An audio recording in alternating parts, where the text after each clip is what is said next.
Welcome back to another episode of Akiba's Trip, Undead and Undressed. Your favorite undressing video game of the great year, 2016.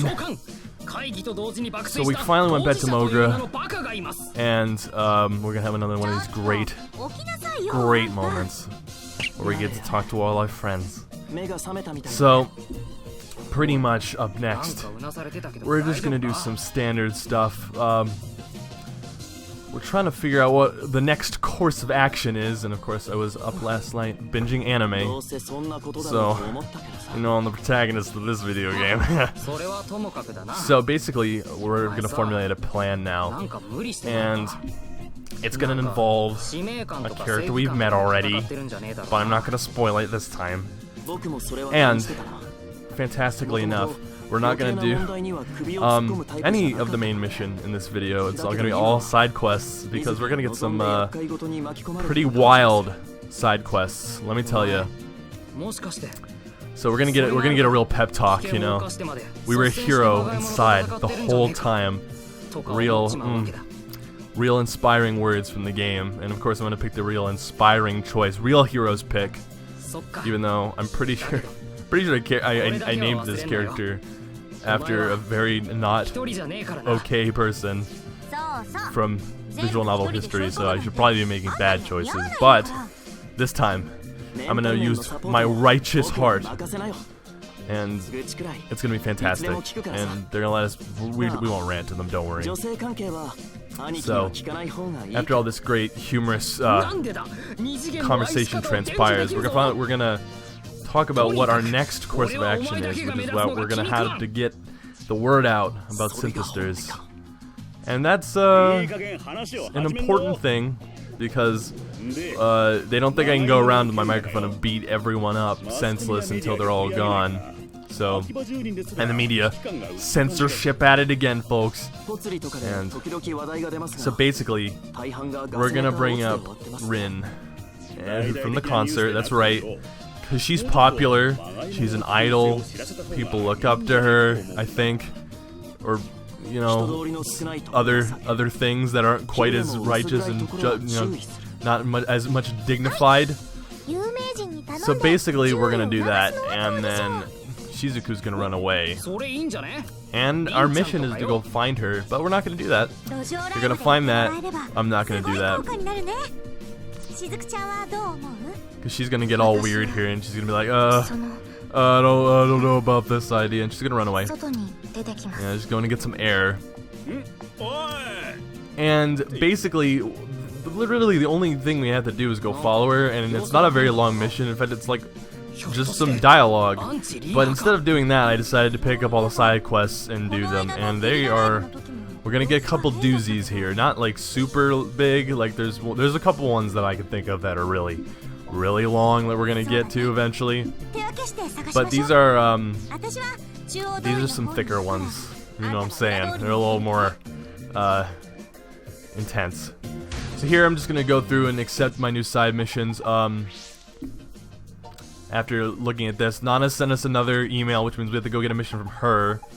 As you'll see here, the maximum amount of side missions you can accept at one time are 3, and as you can see, there are 3 new ones here.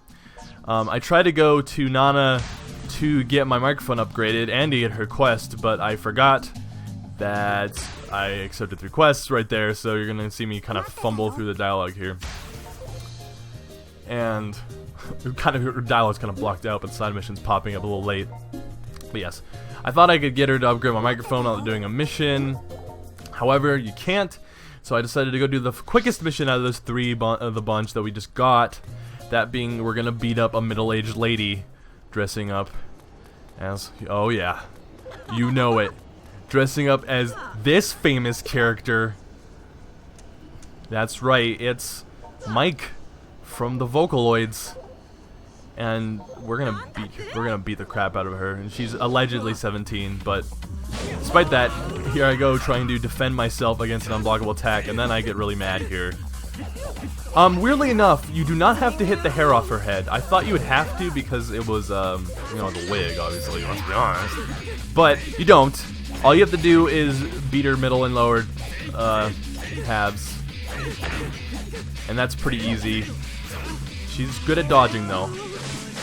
And I got hit by the stupid leak attack, which is really easy to dodge, but that's okay. We're just gonna go ahead and just get this over with. So once you do this, immediately we get paid, the mission's over, and here I'm gonna rush back to Nana's room so I can get her quest and so I can upgrade my microphone, because I bought all those microphones to upgrade and I can't right now. Well, now I can. I couldn't, but I need to. So her mission is I'm gonna have to go get some cakes. And this is a fun one, which I'm going to explain later in the video, because we're not going to do it immediately. It's going to be the last mission I do, mostly because there's a couple stipulations. But the idea is we have to go to a cafe and get her some cake. And now I'm going to upgrade my microphone, because there's no reason not to upgrade my microphone, because the more powerful it gets, the easier it is to beat people up. So we're at our 148 strength now, and look at this increase here. With all those powerful single-hand weapons combined, we're going to get it up to 334, which is going to get it up from +1 to legit microphone, which is a much more powerful weapon. It's going to be a much bigger asset to us, and we're going to do this again. We're going to do a lot more microphone upgrading when it's convenient, but right now, this is going to pretty much, you know, fit what we're about to do here, because we're about to do some pretty enemy-heavy quests. So this first one here is there's this girl. She's got a large following on Pitter, and she gathered a lot of people. Now she wants us to like get rid of them. So she's gonna go give them a pep talk over in the Radio Kaikon area. Of course, I kind of recoiled there. Here I go. Yeah, I tried to get a flyer from the flyer lady, but I hit her out of the way too quick. So now I'm just gonna ignore it and go after this girl. So basically, she's got a crowd gathered, and what we have to do is dispel them. And naturally, how this game works is dispelling a crowd means beating the living hell out of the crowd. I run by her. She's actually back there at that sign, and I was like, oh, where'd she go? But no, she's back here, just standing. She's kind of hiding from the crowd right now. So she's going to go try to peacefully resolve this. And as you know, Akiba's trip, there's a lot of peaceful resolution to everything we do in this game. Naturally, all the people in this game are very, you know, level-headed. They're compromise. It's all about compromise. And here we go. The quest is over, guys. We're about to get out of here. And nah, it's not gonna happen. We're gonna have to beat these guys up because they don't want to leave. They just want to stand there and do this punch, jump animation repeatedly. And so she's gonna walk over to us and be like, yeah, let's go beat the shit out of these people. So we're gonna do that. Luckily, the crowd does a pretty good job of beating themselves up. The girl who you're defending is actually attacking as well. I don't know whether you can fail this quest. I think you can, but I really was not paying attention to her this entire time. Luckily, in most missions where the crowds like attack each other, or there's another person attacking them, easiest course of action is to attack a couple people at a time, then do strip, and then do chain stripping. Because by that point, due to, as you can see, there's kind of some infighting here, and then she's fighting in the background, and I'm like barely paying attention because I'm too busy getting like wailed on. What we're gonna do here is we're gonna strip someone off real quick, and then we're gonna go through chain strips for days here because it's the easiest way. Because focusing on a bunch of people, whittling them down, and then doing this is just a waste of time. So it's easy to just capitalize on what we have here. We're about a fourth done with these guys, and I'm gonna run over here to smooth myself out a little bit. Parrying is very, very useful. I don't do a lot of parry stripping here, which I should, but here I do it. Then we're gonna get rid of a couple more guys. It's gonna get rid of at least 2 guys, I think. 2 or 3. We're getting down to the half spot. We're pretty much almost done. Get rid of this guy really quick. And these crowd battles, fortunately, you can get really roughed up if you get in the middle of a couple guys. There's an even harder side mission we're gonna do later, actually very soon, where that idea of getting crowded around too many people at once becomes very, very obvious how dangerous it is. But here we're gonna make quick work of a couple more enemies. We're pretty much almost done. We're gonna take out about 2 or 3 more people right off the bat. It's gonna be a fairly easy thing to do, which is going to whittle down the numbers crazy. I didn't have strips there to do, of course, this my great maneuver, which is going to allow me to pick up a lot of underwear, which I don't really want, but I'm going to do it anyway, because, I don't know, why not? So we're about done. We just got 2 more guys. Just this guy, and I'm just going to finish him off here.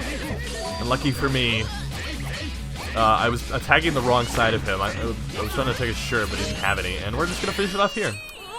And he's going to go running for the police, who are not going to come and help him, thankfully. So now, we're going to get paid by this very generous girl, who I'm sure makes a lot of money, you know, being online, as the great people do. And we're going to be done with that, and we're going to pick up all this shit. Pretty much just all stuff I plan on selling later, and I will. I'm going to pick up all this underwear. Which is probably better than the underwear I have. So here I'm going to go run through my equipment real quick. Still don't have a hat. Don't have any more pants that are of greater value.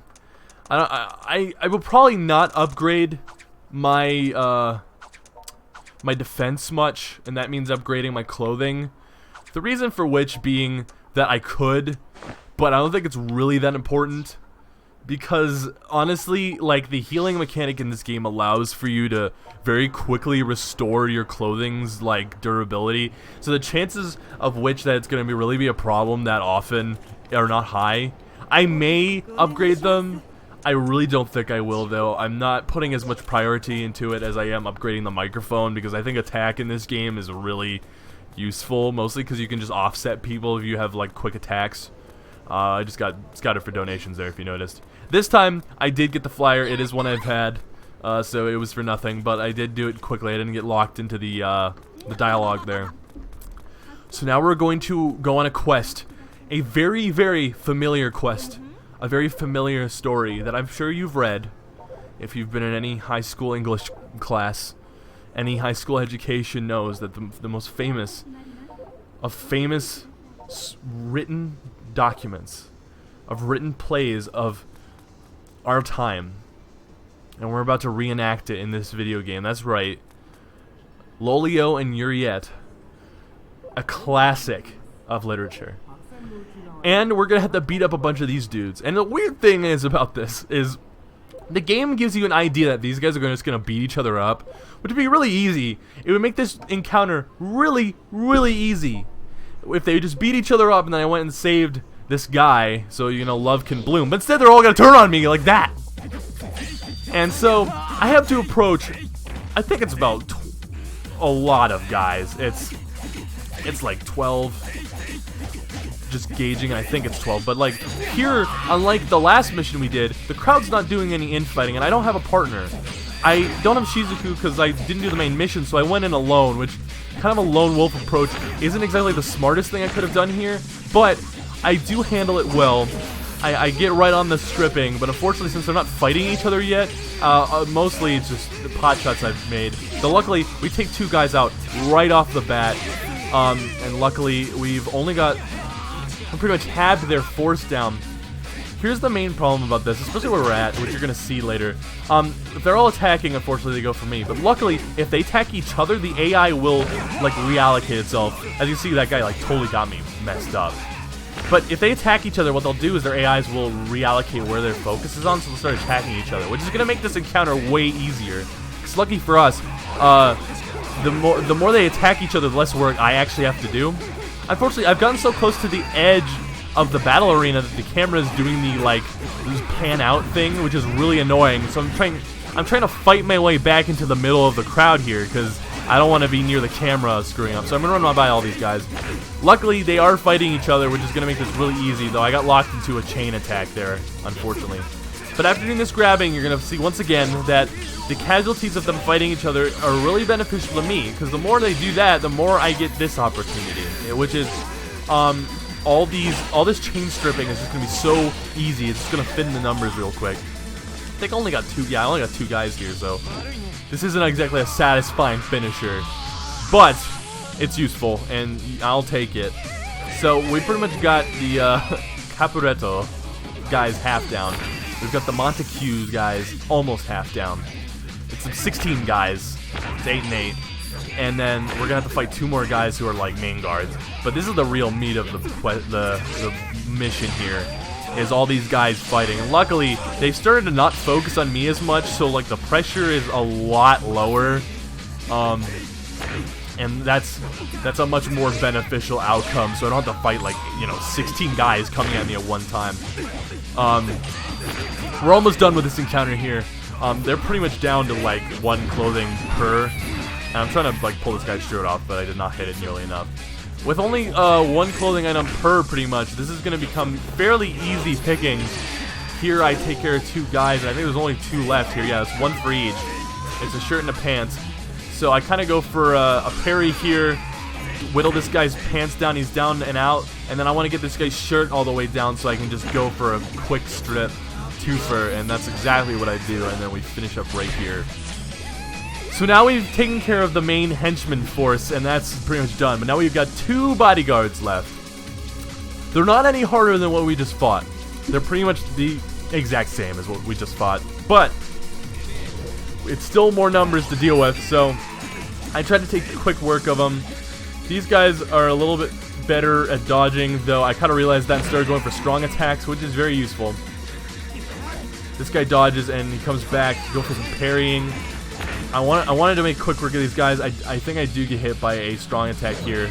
After I take this guy and I get him down pretty much almost down, I defeat this first guy and then I get this second guy. And so we only got 1 guy left. It's only his shirt's pretty much done. Unfortunately, I kind of fall into this attack. When you do warring strong attacks, the guy who does first pretty much wins, but luckily I make short work of this guy, and we're done. So now, we've reunited the 2 star-crossed lovers. Lol, can't speak. Can't say words. The 2 star-crossed lovers. And these lovers are going to pay us like 10,000 yen. Because that was a lot of beating up I had to do. A lot of violence I had to wage.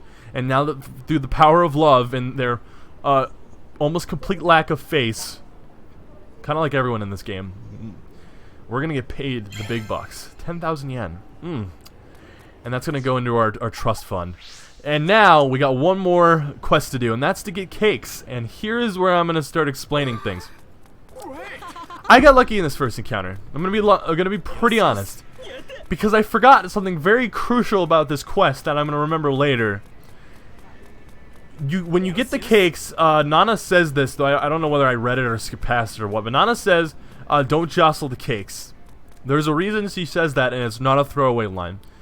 For every cafe, and there's 3, we're going to have to go to 3 cafes, you got to buy the cake. And then an angry guy, or guys, are going to show up to attack us. And they're really annoying, and this guy's got a really heavy weapon. So lucky for us, this guy's super easy to predict. So he goes in for an attack off the get-go. This is an easy parry. I win this battle because the strong attacks for one-handed weapons are way faster than these like 2-handed monoliths. I kind of get stuck over here in the camera again, but basically I make short work of this guy really quick. Once you get down here, this is just a quick battle, and it's very, very painless. But then this is why I forgot, because I did that and I didn't get hit, and that's the thing. If you buy the cake and then you receive damage, the cake gets jostled. And what'll happen is you return to Nana with the cake and she'll deny it. And then you have to go back and buy another cake and do the battle again. Now this is where you can kind of cheat the system here.